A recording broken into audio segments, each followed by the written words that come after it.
Welcome, ladies and gentlemen, to the American Association of University Women's Candidates Forum.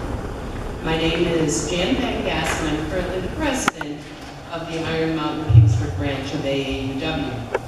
Our branch has proudly sponsored a Meet the Candidates Forum for our local area for more than 40 years. Please rise and join me in the Pledge of Allegiance. I pledge allegiance to the flag of the United States of America and to the republic for which it stands, one nation, under God, indivisible, with liberty and justice for all.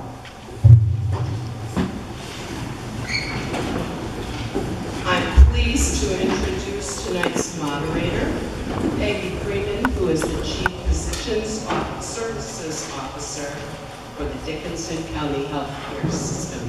Thank you. Each candidate will be allowed a maximum of 3 minutes to address the audience. Timekeepers will flash a card when there is 1 minute remaining, and a red card will be flashed to signify the end of their time. We will begin with the U.S. House of Representatives, Michigan 1st District. Tonight, Jack Bergman is represented by Ed McBroom, running as a Republican candidate. Mr. McBroom. Thank you very much, and good evening, everyone. Thank you to the AAUW for putting on this great forum again. It's my pleasure to have the opportunity to fill in for Jack tonight. He wants me to pass along to his sincere apologies that he could not be here tonight. He's at another event in this very, very large 1st Congressional District down in the northern lower tonight. He will be back here in the Iron Mountain area, though, next week. And so if you need to get in touch with him, please come and see me at the end of the forum. I'll be happy to make sure that we can make a connection. But Jack is a former Marine Corps general. He served our country over 40 years. And is very proud of his time in the service. Served as a helicopter pilot in Vietnam, went into the reserves and came back to active duty later in the 90s. In the interim, while he was in the reserves, he also started several businesses and was very successful in the business world, and decided to move back to the Upper Peninsula, where his grandparents were raised and worked in the mines in the Ironwood area. Jack's father had to leave the area while he was a young man looking for work, but they never lost that love for the Upper Peninsula. So Jack bought property and built a house at the west end of the UP. And then the Marines called him back to service and kept him out of really getting a chance to retire in the UP. And now he's having an opportunity to come back and work for us again. And I'm pleased to be supporting him and to be here tonight to speak on his behalf. I'll certainly do the best that I can to represent his positions. And if I come to a question that I can't answer, I'd like to certainly talk with you afterwards about making sure I can get you that answer. So thank you again very much. The next candidate is Ellis Boal, representing the Green Party. Ellis Boal is my name. I'm with the Green Party. I'm in Charlevoix. My family has been in the Charlevoix area for over 100 years. I've been there myself for 16 years, but I grew up on the northern suburbs of Chicago. That makes me a Cubs fan. Perhaps there's other Cubs fans here tonight, but I also know that Cubs fans always kick you in the teeth, and I expect that to happen. But I'll expect to do better than the Cubs here tonight. What do I bring to the table if elected? A work ethic, and you can tell my work ethic by looking at my website, which I want to encourage everyone to do, even if you disagree with my positions. That's ellisboal.org, ELLISBOAL.org. There you will see a variety of positions on a number of issues set out. I wrote them all myself. I didn't have an intern or a student write them for me on the subject of global warming, TPP, healthcare, Palestine, Israel, Syria, immigration, Social Security, a variety of issues. And I think you'll find, if you take a look at it, they're very thoughtfully researched, more so, I dare say, than the websites of any of the other candidates. The Green Party values. If you don't remember my name, you'll remember who remember my party, the Green Party.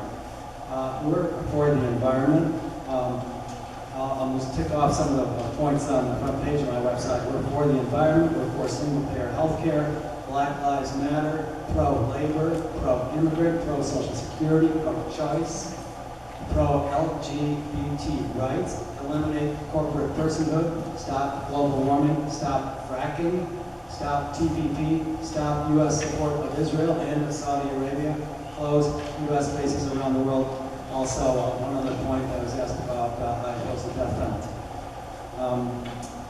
The main thing, when you're thinking about the Green Party, you have to look at the presidential candidates. So I want to comment on the presidential candidates.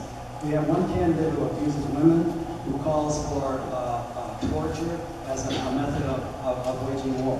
We have another candidate for president who is for a no-fly zone in Syria, and the Joint Chiefs of Staff chair said last month that a no-fly zone in Syria means war with Russia, war with Syria. Imagine that, going to war with a nuclear armed power.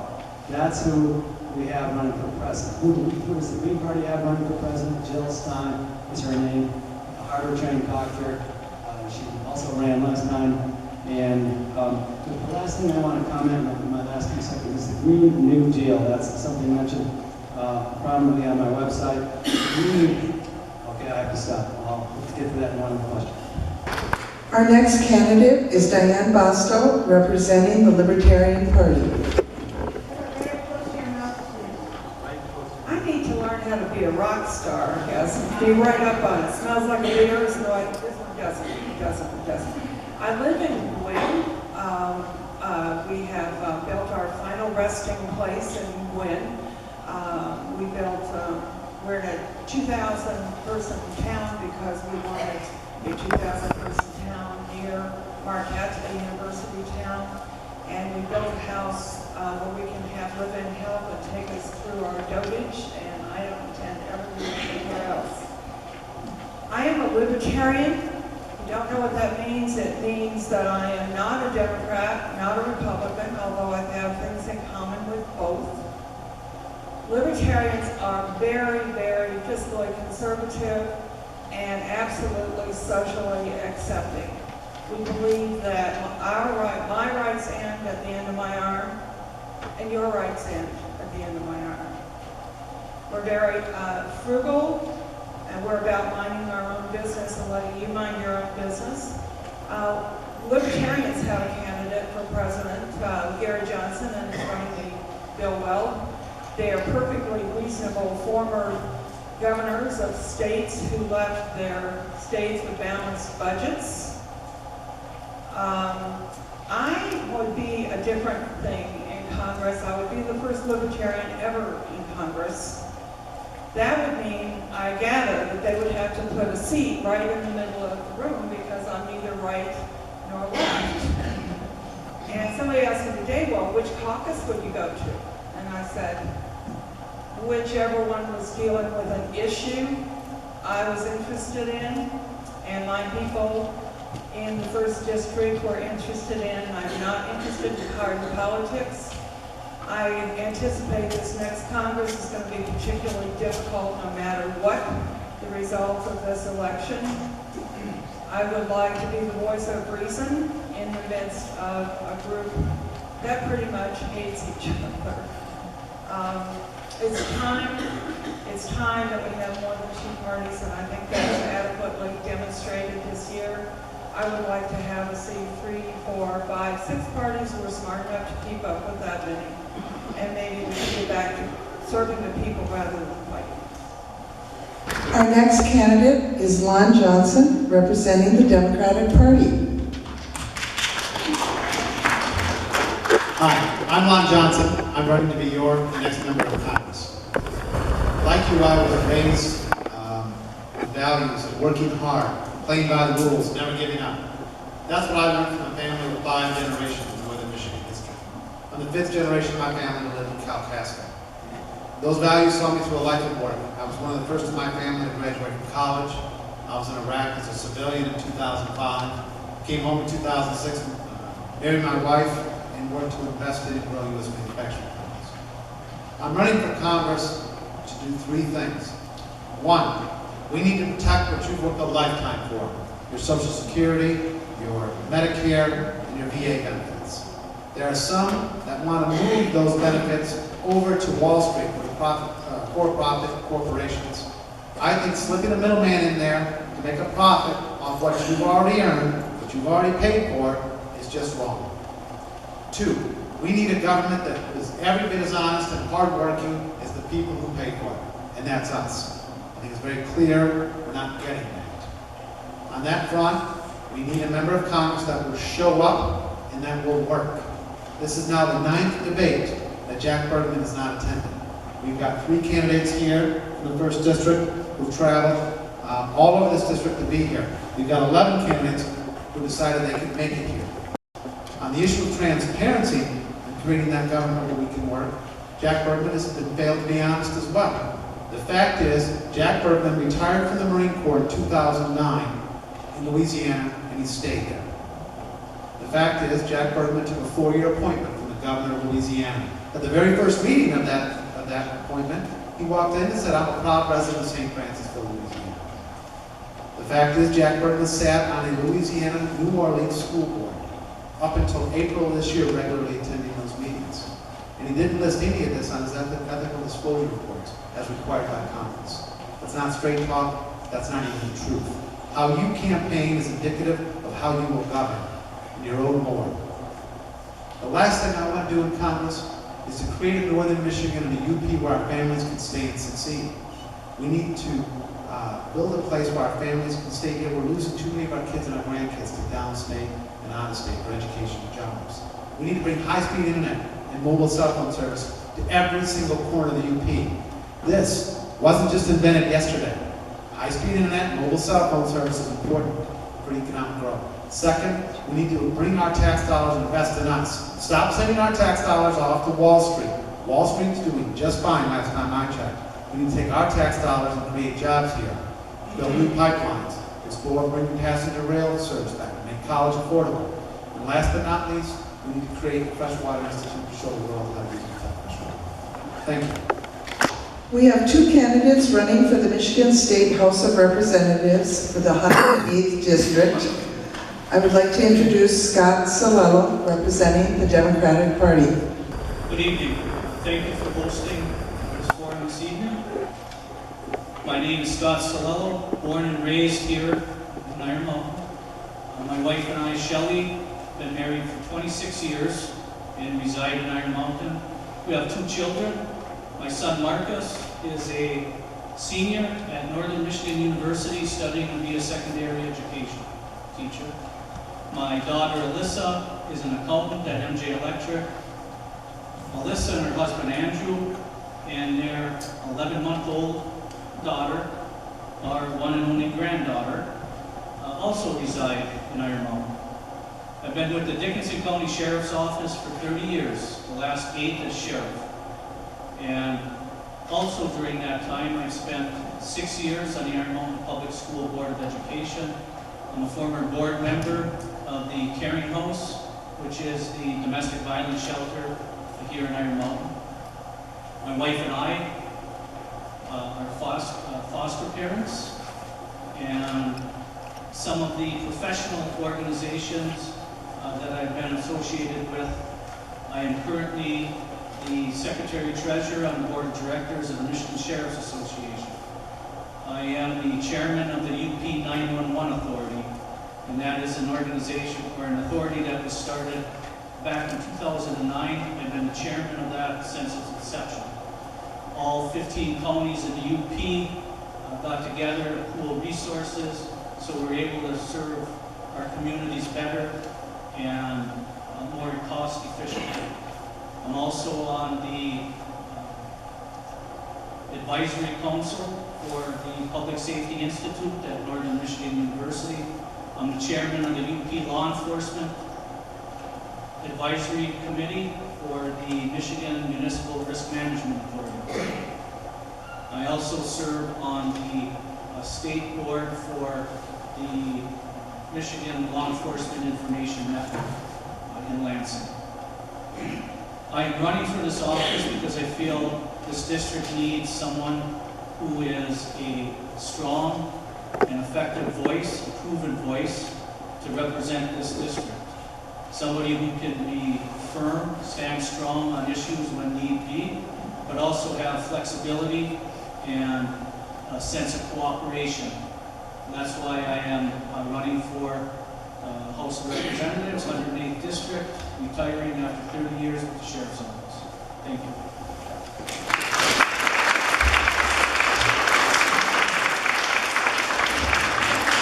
Our next candidate is Beau, LaFave, representing the Republican Party. Thank you very much for having me tonight. It's an honor and a privilege for me to step back up on this stage.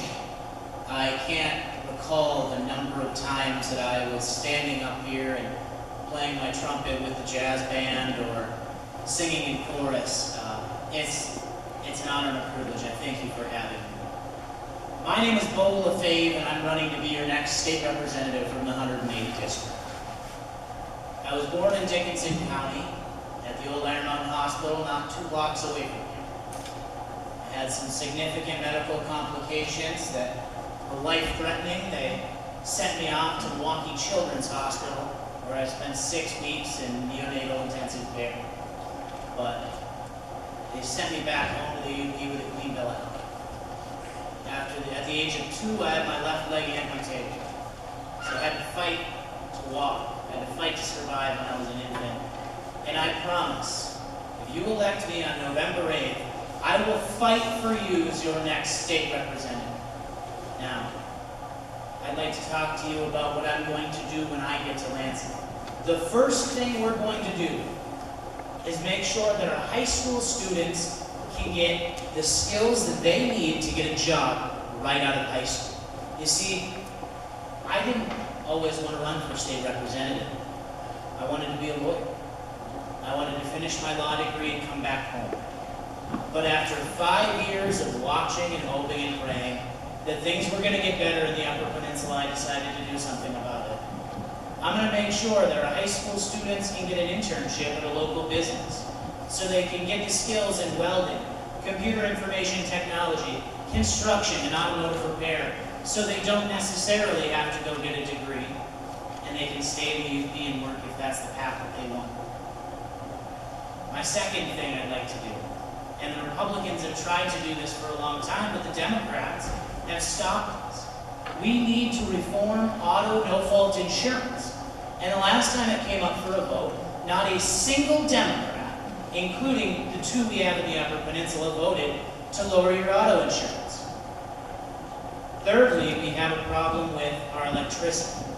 We have a monopoly. You can only buy it from one company.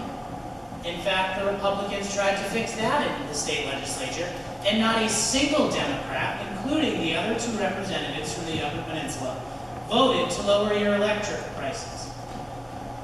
So when I go to Lansing, I'm going to join my colleagues and try my very best to fill the shoes of one of the greatest representatives we've ever had, as Ed McBroom. But we need to make sure that we send someone that's going to give our high school kids job education, make sure that we can fix our auto no-fault insurance, and fix our electricity prices. Thank you very much. We have 2 candidates running for the office of Dickinson County Sheriff. I'd like to introduce Steve Mulka, representing the Republican Party. Thank you for inviting me and being here to participate in the democratic process. Let me start with this. A comedian once asked, what do politicians and dikers have in common? They both need to be changed often and for the same reason. No offense. Seriously, my wife Wendy and I have been very fortunate to be able to raise our 5 boys in Dickinson County. I have 25 years experience in law enforcement with Kingsford Public Safety, 12 years with Bryan Township in code enforcement, 10 years with the City of Iron Mountain in planning, zoning, and code administration. I took over as department head with a 40% cut in budget and saved an additional $80,000 after my first year.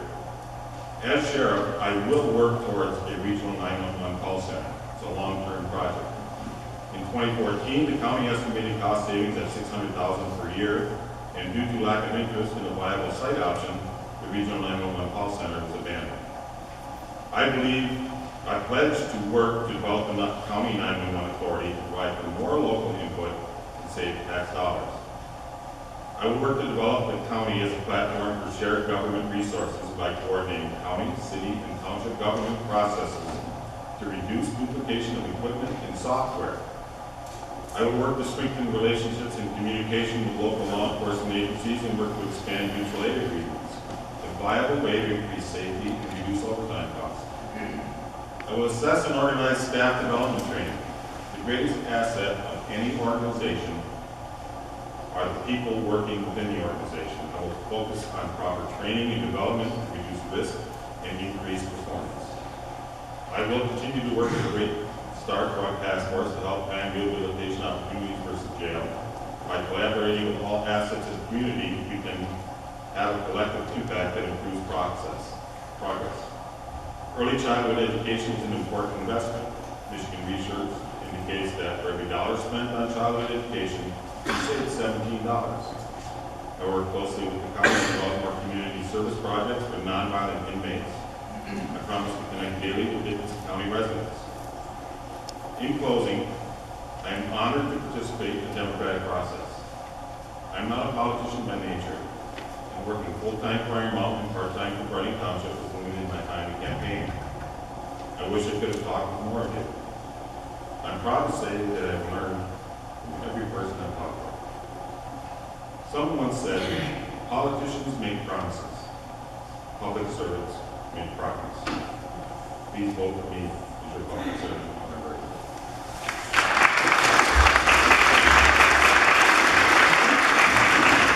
Candidate is Scott Rutter, representing the Democratic Party. Can everybody hear me? Good evening. My name is Scott Rutter, and I am a Democratic candidate for sheriff. My wife Ellis and I have been married for over 20 years and have 2 children. Nathan, who is a sophomore at Kingsford High School, and Bailey, who is a sophomore at Central Michigan University and is also enlisted in the Army National Guard. I grew up in Quinnipiac, Michigan, and graduated from Kingsford High School in 1992. And after high school, I attended Ferris State University, where I graduated my bachelor's degree in criminal justice in 1996. In May 1996, I was hired as a part-time correction officer at the Dickinson County Sheriff's Office until I took a full-time position with the Menominee City Police Department. In February of 1998, I returned home for a full-time position at the Sheriff's Office and was assigned to the Road Patrol Division. I held that position until my promotion to lieutenant in 2005. In 2009, I was appointed undersheriff and currently hold that position now. In the 20 years I have been a police officer, I have strived to go above and beyond. As a road patrol deputy, I did much more than just my assigned duties. I was a member of the critical incident response team, the kind drug team, I was a crime scene evidence technician, and I was also a trainer for several different trainings for members of the Sheriff's Office and other departments as well. For the past 8 years, I have overseen the day-to-day operations of the Road Patrol Dispatch Center Correctional Facility, along with the many other responsibilities, including policy and procedure writing, and staying current with legislative changes that are required to effectively run a sheriff's office. I have also attended numerous leadership and management classes to assist me in being an effective administrator and a positive role model for all members of the sheriff's office. I have an excellent working relationship with all local law enforcement, our judges, probation and parole officers, as well as our communities, our schools, and community organizations such as Caringers. Currently, I am the chairperson for the 911 Dispatch Advisory Board, member of the Critical Incident Response Executive Board, Kind Drug Executive Board, and alternate on the Upper Peninsula Law Enforcement Advisory Committee. If elected, I will continue to provide valuable services to the citizens of this county while maintaining cost efficiency. I will also keep in place the numerous positive programs the Dickinson County Sheriff's Office has to offer, such as DARE, Bergman, and inmate services that include educational options, mental health, religious programs, and substance abuse counseling. Furthermore, I will pursue continual education and training for all department members to continue the high standard of performance expected at the office. As a current certified police officer with 20 years on the job, the last 12 of which in administration, I not only have the knowledge and experience required, but also a strong work ethic and dedicated to working for the citizens of this county. These qualities ensure that I am best suited to be your next sheriff. Thank you. We currently have 2 candidates running for District 2 for the Dickinson County Commission. I'd like to introduce Kevin Pirlot, representing the Democratic Party. Hello, I'm Kevin Pirlot. I'm running for Kingsford County Commissioner, District 2. As a lifelong resident, I've proudly been a firefighter for the past 32 years in this community. I'm currently the Deputy Director of Fire Services, but will retire from that position in November. I also own a small business, Flowerland Greenhouse, for the last 15 years. I'm the father of 3, grandfather of 4, and I'm married to Tina Pirlot, a triple-negative breast cancer survivor, and she works on breast cancer financial aid, a free financial aid service. I've proven my leadership skills through my career and have ample experience with departmental budgeting for the city of Iron Mountain. I am confident that the taxes we pay can be used much more wisely to fund county services and to bring excellent quality of life to our community. In April 2016, existing county commissioners gave away 4 of the 5 county parks and are trying to give away Lake Endpoint Park. I would like to spearhead community involvement and search for state grants such as the DNR Trust Fund to save Lake Endpoint Park. This remaining park could regain what it once was and much more.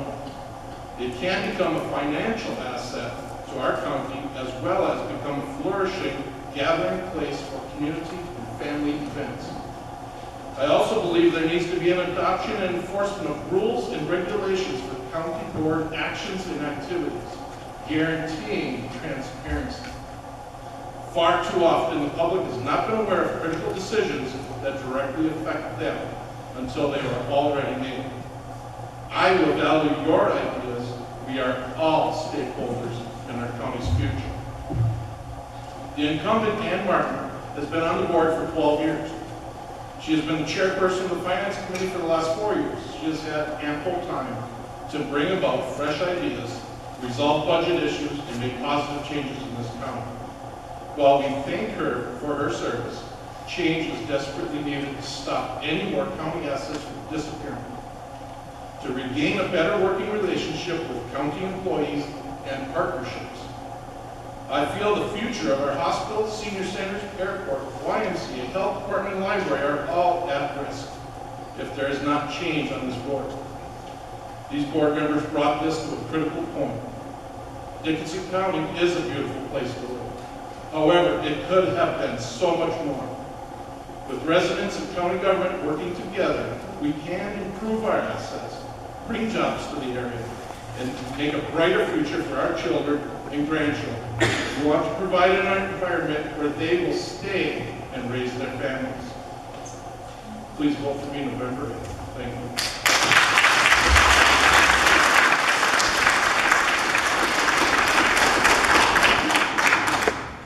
Our next candidate is Ann Martin, representing the Republican Party. Good evening. I'm happy to be here tonight, and I thank the American Association of University Women for sponsoring this candidate forum. And I thank all of you for coming tonight. My name is Ann Martin, and I'm a candidate for re-election to the Dickinson County Board of Commissioners for District 2. This is an extremely important time for the county, given the challenges today. I have served as the Commissioner for District 2 since 2004 and have been Chairman of the Finance Committee for the past 4 years. It has been an honor to serve the citizens of District 2, and I am deeply appreciative of this privilege. Let's face it, the last 4 years have been characterized by unprecedented financial challenges for Dickinson County. Newsflash, The taxable value of county property decreased 10.7% over the past year. The dark store issue cost the county $33 million in taxable value thus far, and potential losses amount to another $23.2 million. And the pension payment to be paid in the 2017 budget is $1.1 million. Needless to say, challenges abound. It is time to look to the future and address the challenges ahead with hard work and innovation. With the fresh eyes of a new and experienced controller, I am ready to collaboratively engage in strategic planning to meet future obligations and needs. The voters have spoken in 3 millage elections. No new taxes, no expansion of government, live within your means, and bring forward creative solutions. I hear you. If elected, I pledge to be honest, hardworking, and a forthright voice on the county board. I commit myself to open and fair government, which always respects the wishes of the voters. I promise to utilize my strong work ethic to listen to everyone as we embrace the change we need to make our community a great place to live and a great place to raise our families. Please vote for me on November 8th. Thank you. I'd like to introduce Dale Allison-Drini, representing the Democratic Party. Good evening. Thank you for coming to the candidate forum tonight. All of you have shown that you care about our community. Also, thank you to the AAUW for sponsoring this event. As she said, my name is Dale Allison-Drini. I am a candidate for Dickinson County Board of Commissioners, 3rd District. I am a lifelong resident of the community, born and raised in Iron Mountain. I've lived here continuously for 55 years. I know the people, problems, and possibilities. I've been on the Iron Mountain City Council 9 years total, with the last 3 years as mayor. The City Council and I have worked hard to put the city on a sound financial footing. We are in the black. With money designated accounts to permit sound strategic planning. I was a moving part to bring property tax foreclosure sales to Dickinson County, resulting in increased revenues. I have committed personal time and resources to successful grant applications that have brought great benefits to the taxpayers. Recreation grant for approximately $580,000. I have a personal stake in my community. Almost all my family members, and I also own a small business. We need to balance our obligations with our revenues to permit sound strategic planning. I will not support tax increases on future ballots. We should make county government as open and as transparent as possible. Meetings held at odd hours do not serve the public interest. I firmly believe that I am the better candidate. I will be that constructive voice on the county board that we need. I have worked hard for the citizens of Iron Mountain and take great pride in being able to provide financial balance without affecting taxes or services for the residents of Dickinson County. Be sure to vote on November 8th for better management, not higher taxes. Again, my name is Dale Allison-Drini. My family and I would greatly appreciate your support and vote.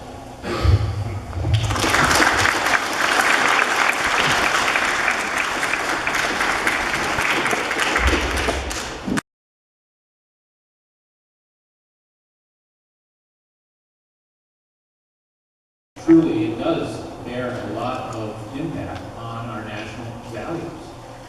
We want to be a nation of compassion. We want to be a nation that reaches out and works hard to protect folks all over the world from terrorism, from religious persecution, from social issue persecution. This is something that's really critical and that the general believes in. But it's also critical that as we move forward with any sort of refugee program, it should be robust in its process of making sure that we are maintaining a safe place here in America as well, and that we are not bringing in folks along with the refugees who are endangering us. And that starts with a strong immigration policy, strong borders, and also a strong refugee vetting process. Those are things that the general supports and wants to support and see done in Washington. Thank you. Mr. Johnson?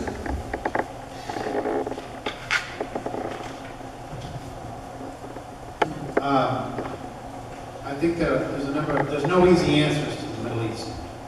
I was in Iraq in 2005 and early 2006, as I said, as a civilian. I saw firsthand the difficulties there that we face. I think our first obligation here is to help create stability within the region, so that we don't have, we need to address the instability so that we don't have the refugee crisis. That's not going to be done overnight. I believe, though, that in refugees that we do take, we must do a better job of vetting those refugees to make sure that they are not terrorists. We are seeing an enemy that is seeking to infiltrate refugees and come across borders. We're seeing it in Europe right now. We have to do a better job of vetting these refugees before we allow them into our country. We can uphold our values and do that. On the issue of national security, I believe we have to approach and do four things. One, we have to deny our enemies the weapons of mass destruction, nuclear, chemical, biological. Second, we need to deny our enemies safe haven, monetary, financial, banking, internet, or geographic. Third, we have to disrupt coordinated attacks upon our country, and the kind of coordinated attack that happened on 9/11. And then last but not least, we have to, and this is the most difficult, we have to address and go after these lone wolf attacks. We're seeing increasingly lone wolf attacks, and that is where the problem is that we can have a terrorist infiltrate refugees, and if we're not careful on who we let in, we could see increased lone wolf attacks inside the Union. Thank you. Diane Bostow?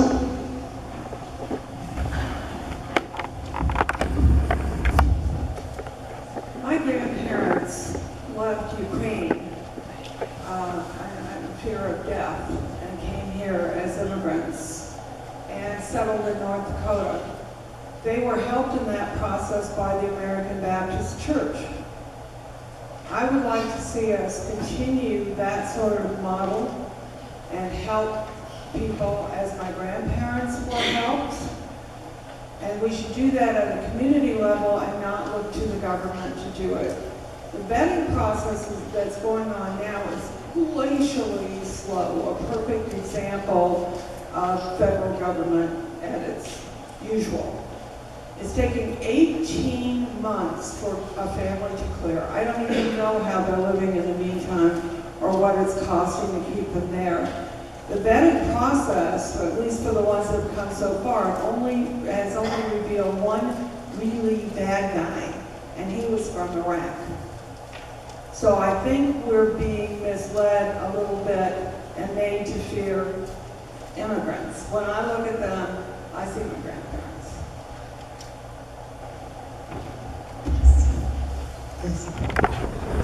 Jan? Just would remind you that the students that are standing have cards, and so you raise your hand, they will bring you a card, and then also raise your hand when you're done, and they will collect the cards. Okay, just so you know. The next question is directed to Mr. LaFave and Mr. Cellello. The current legislature has not been able to come up with solutions to the dark store issue. If elected, what would you do? Mr. LaFave. Well, thank you for that question. I guess I've got 4 minutes for the county commissioners, so we'll be happy to hear that this might be behind us sooner rather than later. First thing we need to do is tackle the deed restriction. Now, when I went to law school, we learned about something called the rule against perpetuity. You can't say in your will that the property is going to go to your son, and then your son's son, and then your son's son, and then your son's son's son's son, and go on for perpetuity. After 70 years, whatever the person wrote in their will is done. Now, we already did that decades ago. Why can't we do something similar with the deed restriction? Now, for those of us who aren't engrossed in the issue as much as the rest of us are, basically you have a big store that says when they buy the property that if that store should go out of business, that no other retail store can go and take its place. Now it's self-imposed, and when they go to the tax tribunal, they're able to say, well, look, if we go out of business, no other Walmart, no other Meijer will be able to come in here and take our place because of a self-imposed deed restriction. So their taxable value is decreased. That's a problem. Now, on the other side of that issue, you've got the appraisal problem. Now, what they'll do is they'll take their store off of US Highway 2 in a bustling area, let's call it Escanaba. The economy's it's decent in Escanaba, and it's amazing compared to Detroit.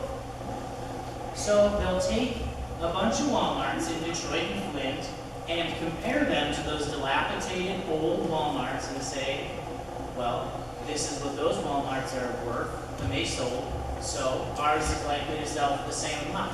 And they're comparing apples to oranges. Now, when you or I go to get our home appraised, you have to have similarly sized homes, but also in similar economic zones. We need to fix that loophole. Thank you very much. Mr. Cellello? I'm not as confident as my opponent is that this is behind us. Our 3 UP legislators and Senator Casterson have worked long and hard to address this. And the last I know, it was still held up in the committee and the Senate side. If this doesn't get done within the next couple of months, it's an issue that hopefully I'm going to be able to tackle when I get Lansing. It is. It's a twofold. It's not only how these are being assessed. You have a Home Depot, you have a Myers, you have Menards. And why is it that they're assessed a value of $40, $45, $50 a square foot in Michigan, yet in the state in which these companies are home-based, they're getting $90, $95 a square foot. That's one thing that we have to look at. The other is the deed restrictions. Now, they're saying when we sell this store, it's going to be like a dark store, hence the name. And the reason it is, it's not because nobody wants to buy that store, but the deed restrictions are set in a way that nobody can buy and open it for a retail building. They put restrictions on where we can't, okay, you can buy the store, but you can't sell milk, you can't sell tools, you can't sell diapers, home improvement materials, appliances, yet we're giving these corporations big tax breaks on something that they've created themselves. So again, it's a twofold. It is the way it's appraised and assessed, and also the deed restrictions. Thank you. The next question will be directed to the candidates running for sheriff. What are the causes of overcrowding at the county jail, and what solutions would you propose to deal with the overcrowding situation? Mr. Mulka. Well, there are a number of things. In the 1980s, it was a 21-bed facility. We're up to 71, and they're most often overcrowded. I hope to work to develop community projects or other issues that nonviolent offenders would not have to be in jail. Also, to work on developing a process where rehabilitation and counseling can be an alternative to get out of early release. Those people who want to reform should be given an opportunity to do that. To keep our jails full is not good for the taxpayers, it's not good for the people in there. Whatever we can do to minimize that process, we should be looking at. We should also be looking at the long term. I'm very concerned with early childhood development in the younger group. The DARE program is a good program. It's a nice start, but we should be working on that and preventing them from being in there in the first place. Thank you. Mr. Rutter. Could you repeat that question again, please? Yes. What are the causes of overcrowding at the county jail, and what solutions would you propose to deal with the overcrowding? Overcrowding is not a constant thing that we deal with in a correctional facility. We haven't had an overcrowding issue since February. We do have a 71-bed facility. We've been averaging 55 to 65 inmates on average. If things do get to an overcrowding issue due to certain crimes, sometimes you run into a park with individuals that they're unsentenced and there's no other recourse they can do of early release, work release, or things of that nature. But what we do is have programs available. The work van we utilize often to decrease any jail population we have if that's an issue. We have tether, and we also have work release. But again, jail overcrowding, it's an up and down swing. It's not something that's a constant at Dickinson County. They said we haven't had an overcrowding issue since February. So when that time comes and we do have an overcrowding issue, we go and take the steps necessary, follow the state guidelines, and go through that process when it happens. It doesn't happen often. Thank you. The next question is directed to the county commissioners running for office. Please state your position on the formation of a veterans office and the necessity or not of the millage. I think in the past budget, the Veterans Office was underfunded. The appropriation was reduced from $89,000 to $30,000, and it was reduced because of severe budget pressures. But as the year progressed, it became obvious to me as a commissioner that $30,000 was not sufficient to do the important work that the Office of Veterans Affairs does. As we formulate the budget for next year, I would like to see us get to about the $60,000 level, which I think would be sufficient funding. I know that I speak to a lot of veterans, but I also speak to citizens. And passing this millage means that we are expanding county government, which in the 3 failed millage elections, voters said, live within your means, don't raise taxes. This would be a new tax. If the millage is passed, a county department would be formed. The county would be responsible for office equipment, etc. Yes, paid by the millage, but paid by a new tax. So personally, I would rather approach this situation by providing more funding for the existing Office of Veterans Affairs. I think I probably am not giving a popular answer, but I don't want to see larger government. I don't want more taxes. And I think there's a better way to approach the problems that we created by reducing the veteran appropriation so severely. Thank you. Mrs. Kramer. Well, we went through quite a discussion on this millage.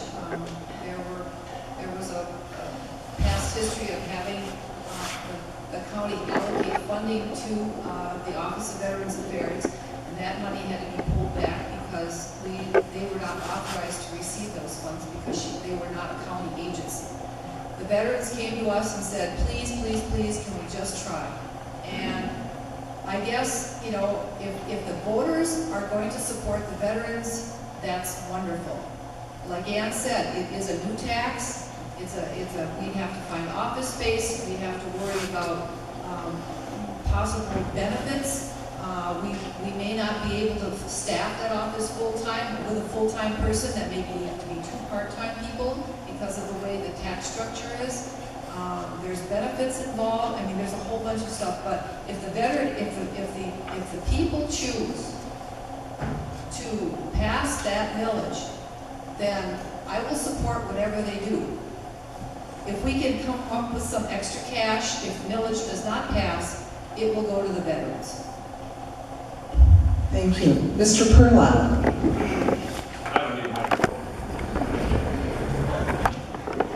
my relationship to the Veterans Office is a little bit more personal. I have a very close friend a few years ago, a fellow firefighter that had terminal cancer.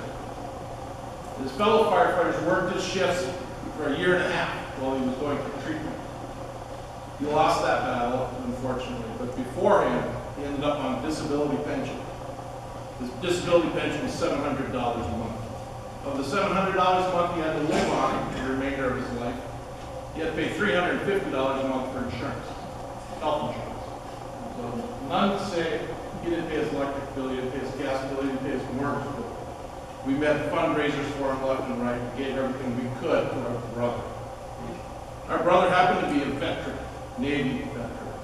In the Veterans Office, my wife contacted them, came in, stepped in, and did an amazing job for him. Got his mortgage returned, electric did not get turned off, his gas stayed off. I cannot do enough for the Veterans Office in this county. They have done a fantastic job. They historically have been funded by Dickinson County, but they also have historically been held hostage to future tax increases. So this one tenth of a mil, for me, is a no-brainer. It's something that's way too careful. We have an enormous amount of veterans in Dickinson County because of the VA hospital. We need to support that operation the best we can. Thank you. Mr. Allison Dreamy. Thank you. The millage is coming up on the ballot on November 8th. The millage is coming up on November 8th on the ballot. I've always supported the veterans, and I always will. This question here, I'm going to leave it up to the voters. Whatever they decide is what I will do. They're going to gain about $110,000 on this millage.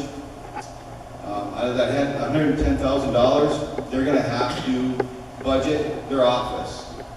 And that's going to include, if it's adding another person to the county role, the benefits and everything is going to come out of that $110,000. If the people want it, then I'm for it. So I don't think it's just adding another office. If everybody's going to vote for it, then we'll just have to live with it, and they'll have to live within their means of $110,000. Thank you. Thank you. The next question will be directed to our candidates running for the U.S. House of Representatives.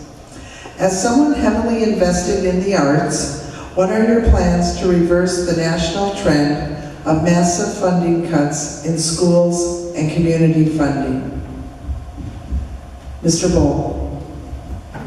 That's a question we have not had in any of the forums so far. My wife is a folklorist by profession. I worked at the MSU Museum in the arts field for many, many years. So I'm constrained person in favor of the arts. I am myself a musician. 30 years ago, my band opened for Bernie Sanders when he appeared in Detroit.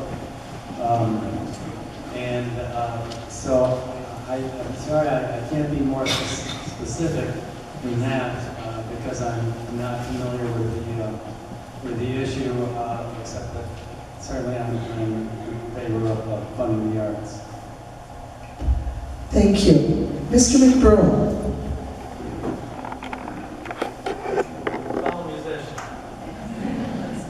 Thank you. It's a great question and kind of a breath of fresh air when it comes to questions to hear something about the arts.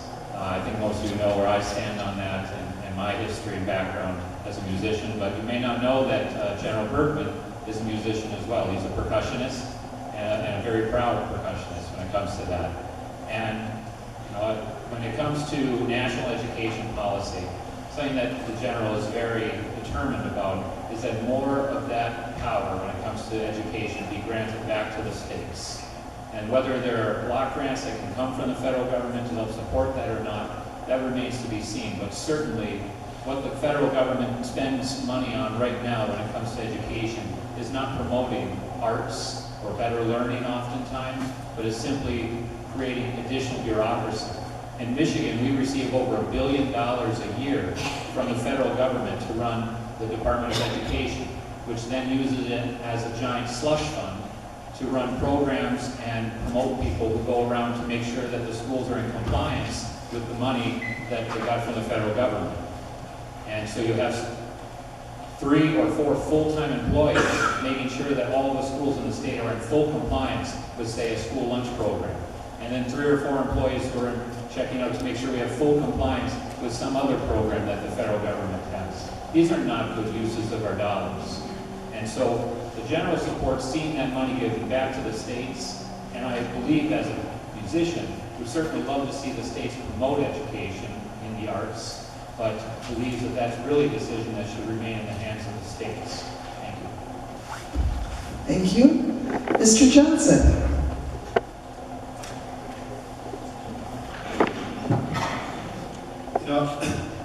When it comes to education, there's 2 schools of thought. One is that we should take our tax dollars and put it in public education. Another thought is that you put it into for-profit entities. I'm on the side of investing in public education. I believe that in order for us to create the kind of society where every person can live up to our potential, we need to invest in public education.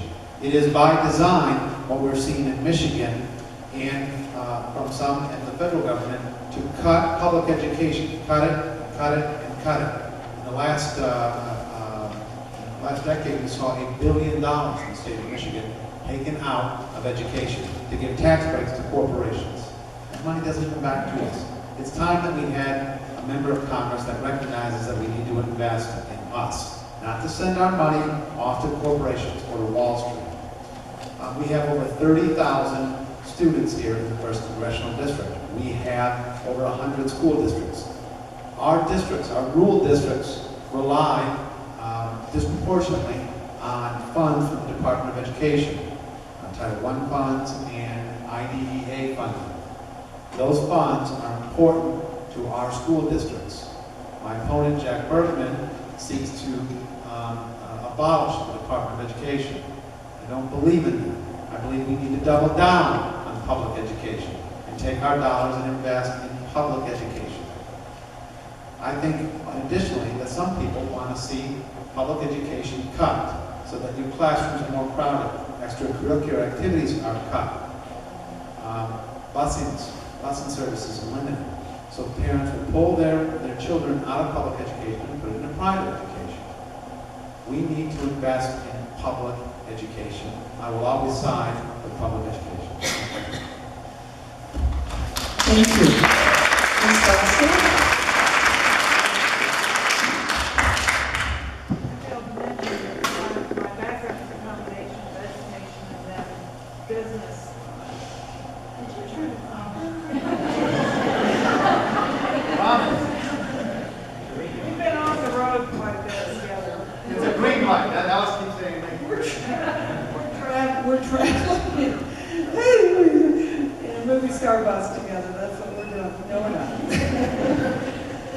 Okay, back to the question. First of all, as I was a teacher and then a business person, ending up mainly in house construction, if you wonder what my background is, particularly my own house in Wynn. As a libertarian, I'm constantly trying to knock down the size of the federal government. Every chance I can get, whack it down. It is a huge, wasteful thing, and it's unnecessary, and so much of the money goes just to sustain itself. So, my answer on this is I don't want the federal government in this at all. At all. This is the state, and even more than that, community issue. I am a fervent supporter, financially, not big, but fervent supporter of NPR. And I wish they wouldn't take a nickel of federal money. The NPR people are happy with me about that.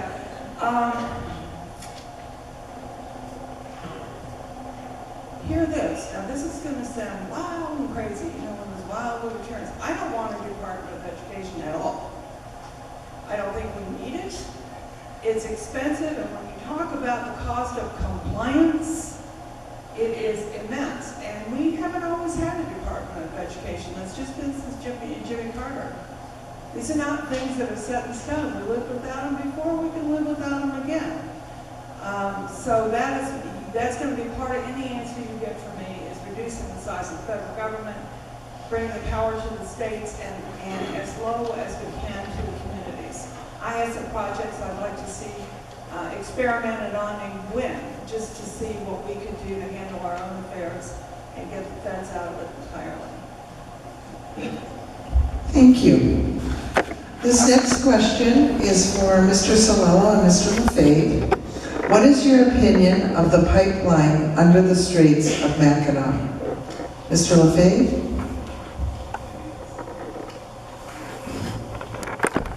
Well, I think that it's very important that we make sure that we can get our oil and natural gas and our propane. That's another thing that people often forget when they talk about that pipeline, is that's where we get some propane. That allows me to live in my home outside of the city limits of Writing Township. So I am for the pipeline as long as we can make sure it's safe. We've got to monitor it. And that's what the Congress's job and the state legislature's job is to oversee. And I have absolutely no problem and encourage oversight. Mr. Cellello? I think the main point and issue is making sure that it is safe and making sure that the people, not only in our district, but the UP and even south of the bridge, feel comfortable with the safety and what is being done to monitor the flow, whether it's the propane coming down or the natural gas, the oil. It has to be safe. And there seems to be some push as far as having an independent outfit company monitor the safety of that pipeline. It's 65 years old, 64 years old, whatever it is. Are there concerns? Yes. Just because of the age of it, should we shut it down? No. But I think it's very imperative that we have the proper oversight on both the federal and the state. Mr. Rutter, what is your position on a regional dispatch center? Mr. Mulka. In 2014, there was a document that was published for transparency on the Dickinson County website that said there was $600,000 a year savings for regional dispatch. And the economy of size indicates that things that are done jointly or grouped together would save money. There were some obstacles to that at that time, but it was discontinued and dropped. And I think there's still opportunities for it. One of the items that was stated that there was no viable site for it. I've actually talked to the AT&T planning director. I've talked with the architect that evaluated the building because they were looking at tearing it down because it was a liability and unused. even though the bones were good on the building. And these are good reuse of things that are already here, and it's connected to the other facility that runs the AT&T fiber optic network for this whole area. Not only that, it would be centrally located. And it's a great location. It's in Dickinson County. It could be an improvement for our area.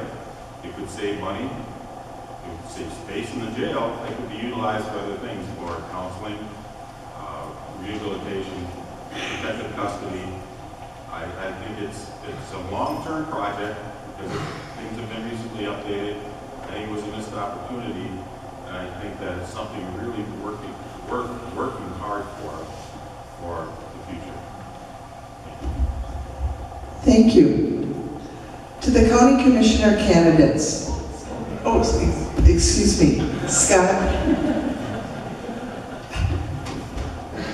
This dispatch center has been looked into and addressed numerous times. There was a lot of time spent on this dispatch center, years of meetings with Delta County, Menominee County, before we put into place what we have today. A regional dispatch center handles 911 calls, emergency calls only.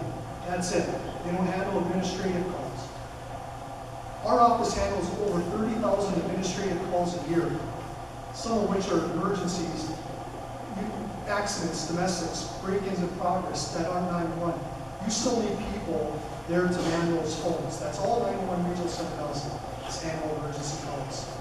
Menominee Delta County, we've spoken with them many times, is just this past September, and they have no interest in this. We looked at all options, everything we could do with the most cost-saving way to put this dispatch center in Dickinson County and what is most beneficial to the citizens of this county. And that's what we looked at, what was best for all of you, and the safest thing that we could put in there to provide a quick service to you. So when it was all said and done, we found out that the dispatch center that we have now is one of the top-of-line dispatch centers. With the technology we have, we're far more advanced than most dispatch centers downstate, including the first to text 911. So as for any collaboration with other counties, there's no interest to it right now. And our dispatch center is located in the basement of our correctional center. You can't get any more centrally located than that, and it's not taking up space in the jail. It has no contact, has nothing to do with the jail. So where it's at, you can't get a prime location. And on top of it, moving that dispatch center would cost over $200,000 in the removal of the fiber optics alone to send over across the street. So when we look at the cost savings and what was beneficial to all of you, the way we did it was the best way.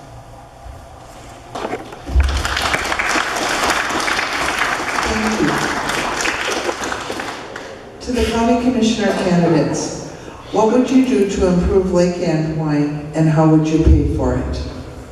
Contrary to what was stated tonight, it was a very positive move for the county to divest itself of the outlying parks. We were paying county personnel to travel to these parks and maintain them. And the townships have taken those parks and have owned them, taken ownership, and improved them immensely. So it was a very positive step that the outlying parks were taken over by the townships. Now with Lake Antoine, it is a piece of property that is a jewel. We should be so proud of it, and we are, but it does need attention. How would I do it? I'm a great one for planning, and I think we really have to plan out the park and make sure that what we do is done in a thoughtful way. We've begun that process through citizen efforts, and you say, how would you do it? I think what has happened to the city park in Iron Mountain is a prime example of what can be done. I live in District 2, obviously, and I use that city park all of the time, and the way it has been improved is marvelous. It truly is. And I think that very same thing can happen with Lake Antoine, with a group to spearhead the effort, to plan thoroughly, to engage in-kind services from people in the community, and to pursue grants and perhaps hold fundraisers to raise the money to do what we need to do and what we can do to make Lake Antoine Park the jewel of our county as it should be. Thank you. Mrs. Creamer. Well, I was part of the initial group to start this citizens group. As a citizen, I went and found out more about what needed to be done at Lake Antoine Park. And very encouraged with what we saw. We had over 50 volunteers show up in the spring to paint, clean, rake.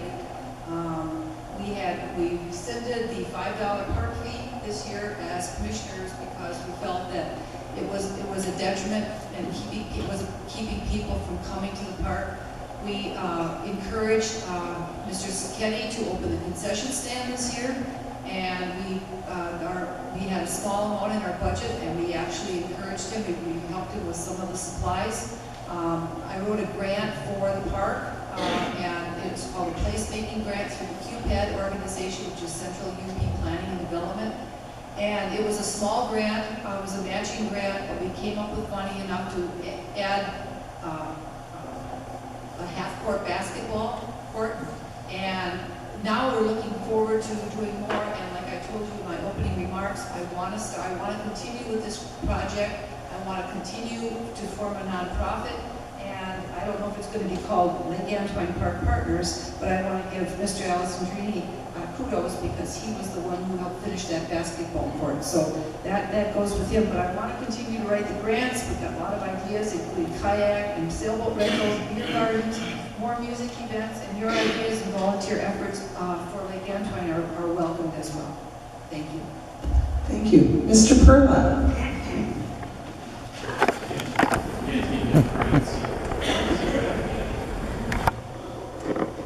My thought on Lake Antoine Park is something from my childhood. My father's family, 9 brothers and sisters, all of them came back to Iron Mountain every single summer. We camped at Lake Antoine Park when I was just a little kid. My family was there for many years, and they all stopped, decided we don't want to camp here. Pine trees are dripping sap all over their campers, all over their cars. Kids are tracking in the dirt into the campers. Dirt is everywhere. When it rains, it floods. If you go in the bathroom, God's sakes, don't let your little kids go in there because the floor was always wet. It's wet and slimy. That was in 1975. It's still that way. Come on. The park is an important component of our community.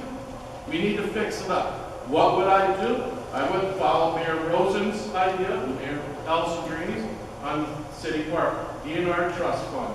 Hundreds of thousands of dollars of money that comes from natural gas sales in the state of Michigan that can only be used for parks. Minimal match, 10% match.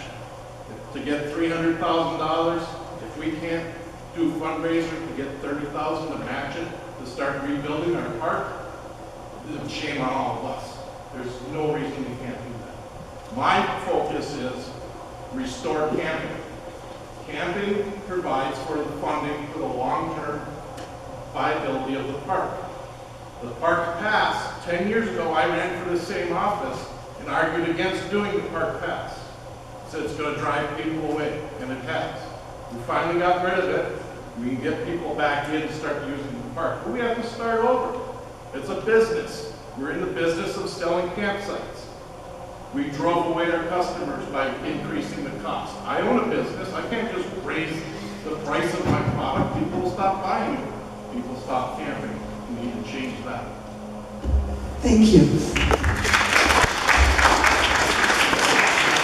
Mr. Asselin.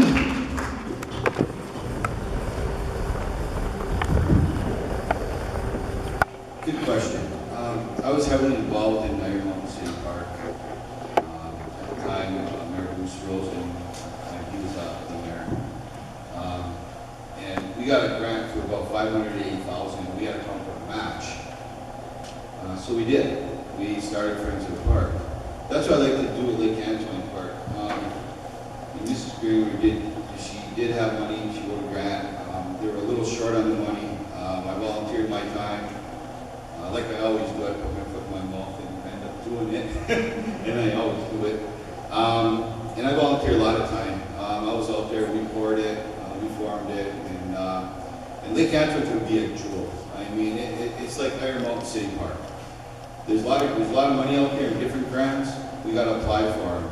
Back, I'm thinking 4 years ago, the county commissioners got a grant for the city park for the bathrooms. It was about 300-some thousand. They had to come up with 60,000. They gave it back. Why would you ever give back money? You know, do benefits. We do Saturday in the park every year. Every year it builds and builds and builds. We can do the same thing at Lake Antwerp. We have the stage there. It's all set up for bands. We can run fundraisers. We'll get the money. You can always get the money. Our citizens in Dickinson County love to donate. We found out with the city park and you ask for help, they're always there to help you. We get more volunteers every year, and we can do the same thing with the Camp Fire Park. Thank you.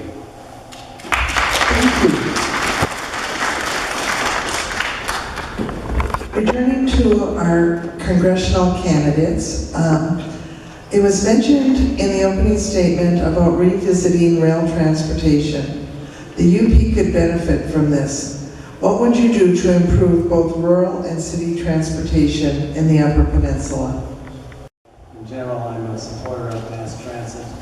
I'm a supporter of the transition away from fossil fuels to renewables. I guess I'm going to use this opportunity to talk a bit about the Green New Deal that I mentioned in my opening, because I can't say anything more about rail except that I'm for it. The Green New Deal is it's on my website again, ellisboal.org, and it relies mainly on an engineer at Stanford named Mark Jacobson, who had a cover story in Scientific American a few years ago, and this year has written a detailed 100-page academic article on the method of transferring this country 100% to renewables by the year 2050. And it's often thought that the environment is in opposition to jobs, but under this plan, because they've also consulted economists, this would create a net Michigan jobs. That is, even if you subtract out the fossil fuel jobs that we lost. And when I say renewable, I do not include nuclear. That would be solar, wind, hydro, geothermal, and perhaps some things. But construction jobs, 40-year construction jobs, 89,000 jobs will be created between now and 2050. Operations jobs, 58 and 59,000. Air pollution deaths avoided every year, 1,744. This is something that needs serious consideration. I don't hear anybody else talking about it. Global warming has not been a subject that any of the other candidates has emphasized in all the forums that I've been to, and we need to think about it. So, yes to rail transportation. Thank you. Mr. McBroom. Yes, thank you. This issue of passenger rail transportation in the Upper Peninsula has not been brought up by Mr. Bergman, but by one of his opponents repeatedly. And quite honestly, it doesn't seem to bring a whole lot of truth to the table for the situation the Upper Peninsula is in. We've been removing rails. The General doesn't support seeing rail lost in the Upper Peninsula, but the idea that we're going to bring passenger rail back to the Upper Peninsula is not an idea that seems to ring true or be feasible without massive subsidies from the federal government. And that's not something that we believe, that the General believes should happen. And when it comes to transportation all across the UP, clearly there's need for public transportation. There's definite needs. But look right now at what happens when federal dollars come to support local buses. Those buses then, because they receive federal dollars, can't take a charter. So if a local kindergarten class needs to go on a class field trip across town, they aren't allowed to use the publicly funded buses that the federal government has put money into. they have to charter a big charter bus at full expense. These are some of the ridiculous areas that we're losing money because we involve the federal government into programs that it doesn't belong in, that it can't handle. And the general support's seeing those dollars sent back to the states, block grants, allow the states to find ways to promote public transportation and get away from the federal government wasting our dollars and trying to make it work from DC. Thank you. Mr. Johnson.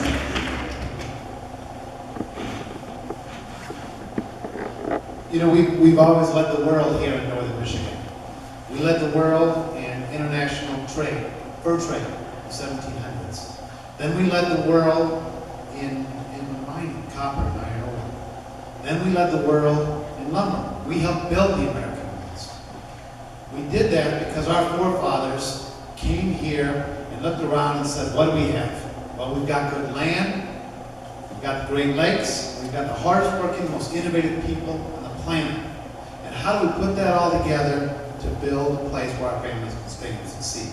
I don't accept the answer that those days are behind us and we should just give up. I believe that we need to invest and protect those assets, our people, our land, and our Great Lakes. We've got great lessons there from our forefathers. We need passenger rail service throughout northern Michigan. Imagine what it would do for our property values if we had a line going from the Sioux all the way to Duluth.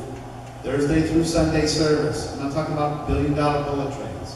While we're on the subject of development, what if we had high-speed internet, mobile cell phone service everywhere in northern Michigan? You know, we're massively moving as an economy where people can live and work wherever they want, and they'll do so where it's beautiful. But we're not ready. We need high-speed internet, mobile cell phone service in every corner. We also need to create a freshwater institute. We have 21% of the world's fresh water right in our backyard. We need to show the world how to use and protect fresh water. The same way that Stanford University created Silicon Valley or Nashville has country music. We can create a freshwater institute and show the world how to use and protect fresh water. All of these things take a member of Congress that's going to think 5, 10, and 15 years and look forward and work and stop sending our tax dollars off to New York or to some corporation that's going to ship it overseas. We need to invest in us. Wall Street's doing just fine. When we do that, we can create a northern Michigan where our families can stay and succeed. Thank you. Thank you. Ms. Bostow. Okay, class, if you've been paying attention, you know right now what I'm going to say. Well, if you've ever thought, you got to figure out how to win my. No, I don't.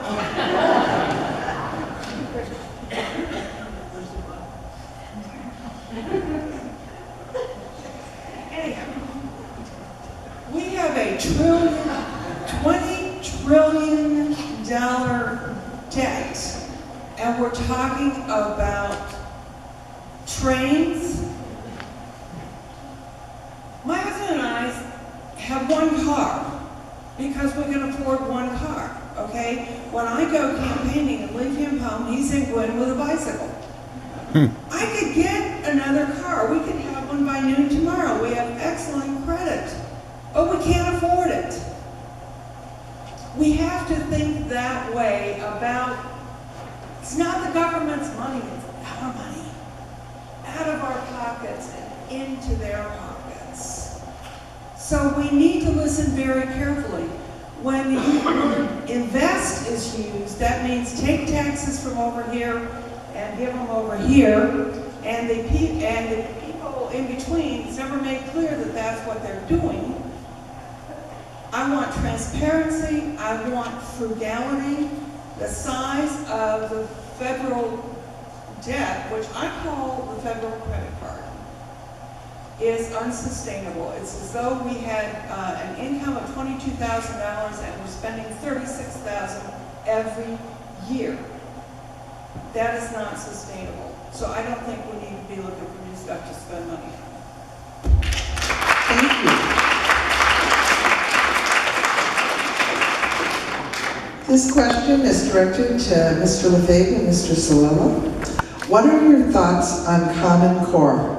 If you could change it at the state level, what specifically would you change and how? this one, but we'll see. Eliminate it, destroy it, take it out of our schools, quit making our kids learn crap they're never going to use. It doesn't make any sense. There's no reason to use these ridiculous standards. We need to get the federal government the heck out of Brighton Township. Thank you. Mr. Cellello. You still have about another minute if you wanted to really explain how you felt. We don't need, we tried it. We didn't like it. I strongly believe that just as we're talking about moving things, get it out of the federal, down to the state, to the locals. And that's what we need to do. Who knows our students and their needs better than our administrators and our teachers that we're entrusting our kids with? So I don't feel that we have a place for the common. Thank you. This question is directed to the Assault rifles concern me for the damage that they can do and the simplicity of that they can be obtained. There needs to be regulation. For years, and then when the Brady bill came out, there was the background checks were initiated. It worked. People had to wait 3 days. Why not wait 3 days? If you need a gun right now, that's another issue. I don't have too much more to say on that other than I'm going to respond about something else, is that we talked about the UP and how valuable it is. We were just rated out of 145 countries, the top 10 value destinations out of 145 countries. And we need to protect what we have. We also need to make it safe. And people need to be comfortable coming here. We need some regulation for it. Thanks. Thank you. Mr. Rutter. They call it assault rifles, hunting rifles. Some people look at the design and think it's something different or something more evil than something else. Bottom line is the sheriff, you take an oath to uphold the Constitution of the United States and the state of Michigan. I will follow the law. If the law states and the Constitution states it's your right to bear arms, and they say it's legal for you to have it, if you have to go through background checks, if that's what the requirement is, I'm going to uphold what the Constitution of the state of the United States says. That's my job as sheriff. Not to regulate the citizens of this county. That's a job for the higher level. But if they make that decision that people are allowed to own those weapons, I hunt, I fish, and I do it all. And if the government says that's the law, I will follow the law as your sheriff. Thank you. This is directed to our county commissioner candidates. Why or why not would you support a multi-year budget? Mrs. Martin.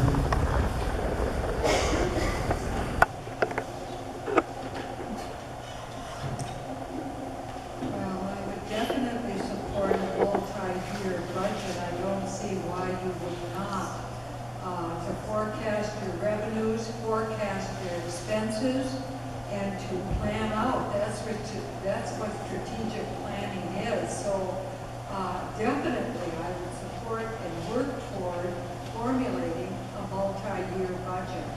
It's the roadmap for what you want to do and how you're going to do it. And so to me it's a no-brainer. I have nothing further to say on this. Mrs. Kramer.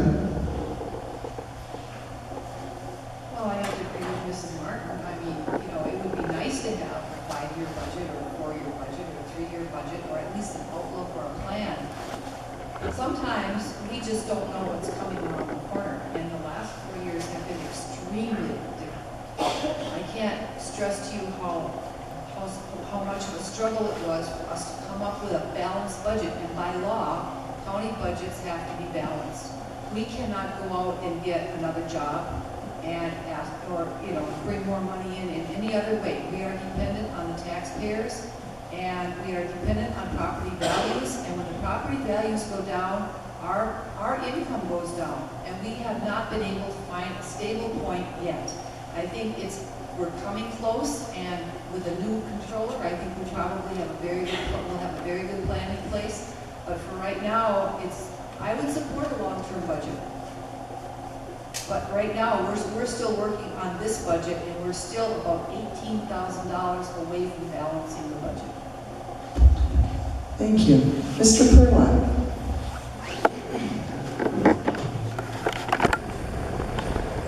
There may be a budget question. This is the financial audit of Dickinson County for 2015, which came out a lot. The $9 million, $9.3 million revenue that the county gets is in here. There's also deficits that are in here. They're not major, but there's still deficits, and the county did adopt a deficit reduction plan to get out of deficit. As Commissioner Kramer mentioned, there is also a small deficit again with this budget cycle. So I'm not sure what the question is on a multi-year. General accounting standards are to have a budget for the calendar year, fiscal year of the county. The state does it, the city does it, townships do it. They all do it that way. What we need to have is a realistic plan of where we're going in the future. What are we going to do for the next 5 years? How much revenue are we going to have for the next 5 years? Plan out where we're going to be. You've heard a lot of talk about turmoil in revenue. I own a business. It's a greenhouse business. I buy almost all of my product before the season even starts. So I'm talking about turmoil. 2008 was a heck of a recession. I had all of my products sitting in my greenhouse to sell. That's turmoil. Taxes for a unit of government, before you even do the budget, you know how much revenue is going to be for that following year. Property values are set. The equalization department does that. It's set in place for the very current year to have a relatively easy type of thing to set. Not easy to divide up all that money, but the key that we're missing for Dickinson County is the plan and what we're going to do long term. Thank you. Mr. Allison Green. 5-year budgets. Back 4 years ago when I ran for office, I tried to get them to do a 5-year budget. And ever since then, I brought it up numerous times to do a 5-year budget. Back in 2009, when I got elected to the council, right after that, we started doing a 5-year budget. So we know exactly where we're going to be. We did 2012, we did a budget all the way up to 2017. Yeah. So we know where we're going. If we see that we're going down, then we have to make adjustments in year 12 and 13 to reflect that when we get to 2017. So we're not broke. If we didn't do what we did in the city of Rutter, we would have been broke by 2011, I believe it was. Flat, because we were real broke when I took office in 9 or when the other councils took office in 8. So all our funds are up there now. By doing this 5-year plan, best thing to do, the county should do it. You know, they put on a hiring freeze, but I don't think it made any difference because they still hired 3 people after they put a hiring freeze on last year. So, you know, if you're going to do a plan, you stick to it, and you have to abide by it. You just can't, everybody that comes in and says, hey, I need a person, you can't give it to them. You have to look at the long-term effects. Thank you. Thank you. This next question is for our state and U.S. representative candidates. With the Empire Mine closing, paper mills cycling through bankruptcies, owners, sales, and so on, and the exodus of younger people in search of career path jobs, what do you see as being the biggest hurdle to creating a sustainable economy in the Upper Peninsula, and what would be your first move in removing that hurdle? Mr. Boal.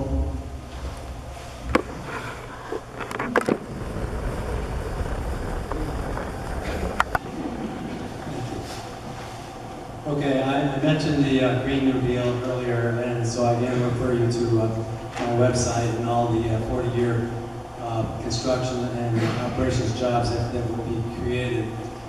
Global warming, I just want to say how important this is. There was an agreement agreed to in Paris in December. It looks like enough countries have signed on, or are about to sign on, or it's going to come into full force shortly. The problem with the Paris Agreement is that it's it relies on voluntary action by all the countries. And this is one of the reasons why I disagree with the libertarians who say that global warming should be dealt with by voluntary action. I don't think it's going to happen by voluntary action. And there has to be some compulsion. And without that, the world is going to have a 2-degree rise, more than a 2-degree rise centigrade in global temperature. That's going to create massive disaster, sea level rise. There are a dozen nuclear plants in the United States that are at sea level, are going to drown. We're going to have Fukushimas. This is the most important thing. And it has to be dealt with by all the candidates, by all the people. And there's a plan out there. It's called the Green New Deal, and it's very specific. It provides jobs in Michigan. It provides fewer deaths. I gave a figure before of 1,700 fewer deaths per year from air emissions. So it's possible and doable. It just requires political will. It means that the economy, instead of growing, this is a mantra of capitalism, that the economy has to grow. No, it has to contract. I mentioned that. I'm for, and I'm urging you for, contracting of our economy, not growing the economy. Thank you. Mr. McBroom.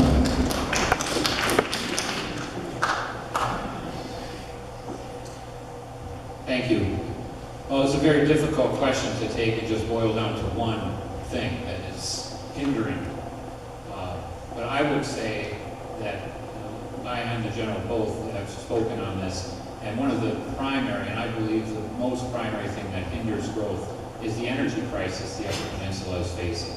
It's the high cost. It's the fact that a huge portion of the Upper Peninsula right now is paying the highest energy cost of any place in the country, except for some places in Hawaii. And that is unsustainable for us to bring in business development, to even have people moving here to want to live here. As long as the energy crisis remains in the Upper Peninsula, we are going to be facing this very difficult hurdle towards our growth. We need to do more investment in energy. This is a role where the General and I should believe the government has a great role to play. It needs to get out of the way for further energy development. It needs to be promoting policies that increase the building of power plants and transmission. It needs to be an all of the above policy so that we can find the energy that's best ready for us now, that will provide us with affordable options right now. You know, it's really easy to say again and again, well, you're just sending the money to Wall Street and to cast that out there. Meanwhile, to continue to promote policies that take our money to DC. And that's not an answer either. The General believes that the money is better left in the states, and that Michigan needs to have a robust energy policy that's unhampered by federal policies that stand in the way of developing that. Because energy is clearly the issue that continues to stymie the growth in the Upper Peninsula and the Northern Lower Peninsula. And it's something that we need to tackle. We can look at education issues, we can look at transportation, we can look at employment, we can look at agriculture. All of those issues are all tied back again to the issue of energy. And we need to find a better answer for energy in the UP. Thank you. Thank you. Mr. Johnson? Energy. Energy to show up. Energy to work. We've seen Jack Bergman missed 9 debates. I've been everywhere throughout this district. You need a member of Congress that's going to show up and work for you, number 1. Number 2, we need a member of Congress that's going to invest in us. Not send our money off to Wall Street, not send it off to a corporation who's going to hide their money overseas or give tax breaks to corporations that ship jobs overseas. as far as corporate share of revenue of our government, in 1952, corporations made up 32%, corporate tax made up 32% of our tax revenue. Today, it's 10%. 10%. Where's that made up? Deficit spending, taxpayers, individual taxpayers, and lessening of investments in us. We need a member of Congress that's going to work to invest in us. Specifically, that means exploring passenger rail service. If it doesn't make sense, don't do it. Bringing high-speed internet, mobile cell phone service everywhere. You know, nearly a third of our workforce is working from home or has the ability to work from home. When people can live and work wherever they want, they will choose where it's beautiful, but we have to get ready. Third, that means saying no to TPP trade deal that's coming down the pipe. That will just take our jobs and ship it overseas worse than NAFTA. That is a big disagreement with Jack Bergman and me. Jack Bergman has said repeatedly that he supports the TPP trade agreement. Now he's saying different. We need new power plants. Those are investments. This governor is building 2 new power plants in the western UP. We need more. We also need to look at renewable energy. Again, these are investments in us. We have to stop sending our tax dollars off to Wall Street to have them take it and invest it overseas. I've got to stop. The bottom line, show up and work every single day, and that's what I'll do for you. Thank you. Thank you.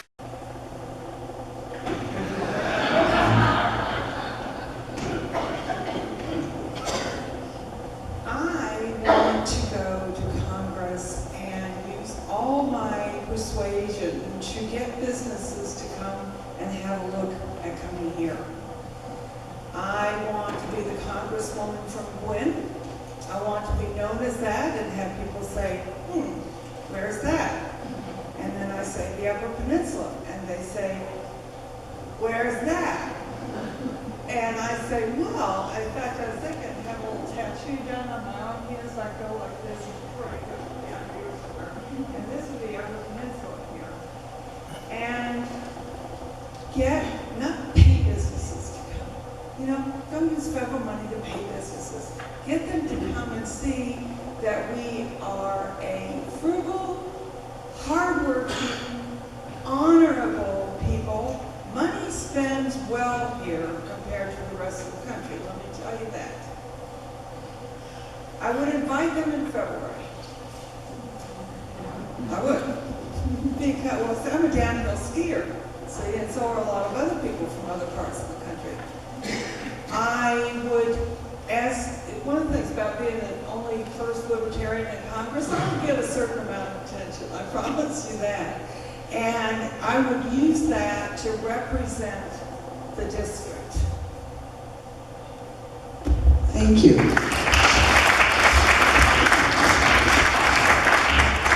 I would really like to thank all of the candidates for their participation tonight, and thank you to the audience. It's 9 o'clock.